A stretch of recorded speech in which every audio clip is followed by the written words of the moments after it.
Bom dia, boa tarde, boa noite, boa madrugada também. Bem-vindos ao canal do Apressado. Hoje a gente vai desvendar uma daquelas perguntas que parecem super simples, mas que escondem uma física incrível por trás. Por que a gente não chega mais rápido voando contra a rotação da Terra? A resposta envolve ventos de mais de 300 km por hora e uma lei da física que, olha, governa tudo ao nosso redor. A lógica parece fazer todo sentido, né? Se o planeta está girando e o nosso destino está vindo na nossa direção, a gente deveria chegar lá mais rápido. É um daqueles pensamentos de senso comum que, na superfície, parece perfeito. Mas, como a gente vai ver agora, a realidade lá em cima, a 10 mil metros de altitude, é um pouquinho mais complexa e, vou te dizer, muito mais fascinante. Então, bora mergulhar nessa física. Para começar a desmontar esse quebra-cabeça, a gente precisa falar de um conceito fundamental da física. Um conceito que está agindo em tudo, o tempo todo, mesmo que a gente nem perceba: a inércia. Basicamente, o que a primeira lei de Newton diz é que as coisas tendem a continuar fazendo o que elas já estão fazendo. E aqui está o pulo do gato. Absolutamente tudo na superfície da Terra. Eu, você, os oceanos, a atmosfera e, claro, o avião paradinho no aeroporto. Tudo isso já está girando junto com o planeta a uma velocidade supersônica de mais de 1.600 km por hora na linha do Equador. E o mais incrível, a gente não sente absolutamente nada. E o legal de ver aqui é como a inércia aparece no nosso dia a dia e a gente nem se dá conta. Pensa bem, quando você pula, você não cai meio metro para o lado, certo? Você aterrissa no mesmo lugar. O mesmo princípio vale para o avião na pista. Antes mesmo de ligar as turbinas, ele não está realmente parado. Ele está se movendo a mais de 1.600 km por hora junto com o chão. Ele já tem toda essa velocidade de brinde. O ponto de partida dele não é zero. E é aqui que a gente pega o erro de lógica no pulo. Essa ideia de simplesmente subtrair a velocidade da Terra da velocidade do avião parece fazer sentido, mas ela ignora completamente a inércia. O avião não está parado no espaço vendo a Terra girar embaixo dele. Ele faz parte do mesmo sistema em movimento. É como estar dentro de um trem-bala e começar a andar na direção contrária. A sua velocidade é em relação ao trem e não em relação à paisagem lá fora. E olha, essa imagem aqui ilustra perfeitamente o quão furado é esse raciocínio. A matemática não deixa mentir. Se essa lógica de descontar a velocidade fosse real, um avião voando a 900 km por hora para oeste, contra os 1.675 da Terra, estaria na verdade se movendo para trás a 775 km por hora em relação ao espaço. Ele literalmente nunca chegaria ao destino.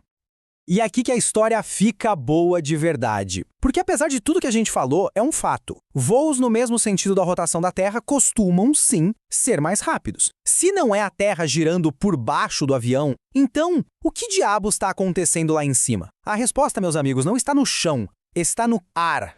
Pois é, a chave para esse mistério todo não está no chão sólido debaixo dos nossos pés, mas sim naquela massa de ar invisível que o avião atravessa. É lá no céu que o jogo vira completamente. Para a gente entender isso, precisamos separar dois tipos de velocidade. Tem a airspeed, ou velocidade aerodinâmica, que é a velocidade do avião em relação ao ar. É ela que importa para as asas funcionarem e o avião se sustentar. Mas tem também a ground speed, a velocidade em relação ao solo. Essa é a que importa para a gente, passageiro, para saber se vamos chegar a tempo. E o que conecta essas duas velocidades? O vento. E esse ponto aqui é crucial. A atmosfera não está parada. Ela gira junto com o planeta, por causa do atrito. Se não fosse por isso, a gente viveria num furacão constante de mais de 1.600 km por hora. Então o avião decola, voa e aterrissa dentro dessa imensa massa de ar que já está se movendo com a gente. Ok, então se a atmosfera se move junto, onde está a diferença? Acontece que ela não se move como um bloco único, todo por igual. Existem verdadeiras rodovias invisíveis lá em cima.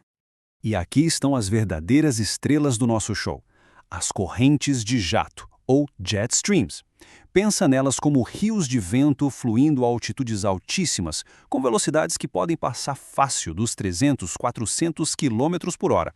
Pegar carona num desses é como entrar numa esteira rolante no céu. E adivinha só, elas são um efeito indireto da rotação da Terra. Ou seja, a rotação até tem um papel, mas não do jeito que a gente imaginava. Pessoal, só uma pausinha rápida aqui. Se vocês estiverem gostando do conteúdo, por favor, compartilhem o canal e deem o like, porque ajuda muito a gente a continuar. Valeu! É exatamente como o professor Fernando Madeira, da UFABC, explica de um jeito bem simples. No fim das contas, tudo se resume a vento de cauda contra vento de proa. Voar para leste no sentido da rotação geralmente significa pegar uma carona nessas correntes de jato que funcionam como um empurrão, um vento de cauda poderoso. Já voar para oeste é lutar contra elas, é ter um vento de proa que freia o avião em relação ao solo. E os dados não mentem, tá? Um voo de Los Angeles para Nova York, viajando com as correntes de jato que predominam naquela região, pode ser até 1 hora mais curto do que o voo de volta, que tem que enfrentar esses mesmos ventos de frente. E para colocar em números ainda mais impressionantes, em rotas como entre os Estados Unidos e o Reino Unido, por exemplo, pegar carona numa corrente de jato forte pode aumentar a velocidade do avião em relação ao solo em mais de 160 km por hora. É um baita impulso. Agora, para quem gosta de um detalhe um pouco mais técnico, tem um outro efeito da rotação da Terra que entra na jogada, embora seja bem mais sutil, o efeito de Coriolis. Essa força desvia um pouquinho a trajetória de qualquer coisa que se move por longas distâncias, como um avião. No hemisfério norte, esse desvio é para a direita, no sul, é para a esquerda. Os pilotos precisam corrigir isso, claro, mas o impacto no tempo total do voo é mínimo se a gente comparar com a força bruta das correntes de jato. Então, vamos amarrar todas essas pontas para ficar bem claro o que realmente acontece nos céus do nosso planeta giratório. Resumindo a ópera, a inércia garante que a gente já comece o voo com a velocidade do planeta no bolso. O fator que realmente muda o tempo de viagem são as correntes de jato, que funcionam como esteiras rolantes no céu, acelerando ou freando a nossa ground speed, que é a velocidade que realmente conta para a gente saber a hora que vai chegar. E essa é a grande conclusão. Não é um atalho passivo, onde a gente fica parado e a Terra faz o trabalho. É uma busca ativa por um atalho. Os pilotos, usando modelos meteorológicos super complexos, literalmente caçam esses rios de ar para planejar a rota mais eficiente, economizando horas de voo e toneladas de combustível. É muito mais inteligente do que parece. E aí, essa explicação clareou as coisas? Que outro mito da ciência ou da tecnologia vocês gostariam que a gente desvendasse por aqui? Deixa sua sugestão aí nos comentários. A gente se vê na próxima. Até lá!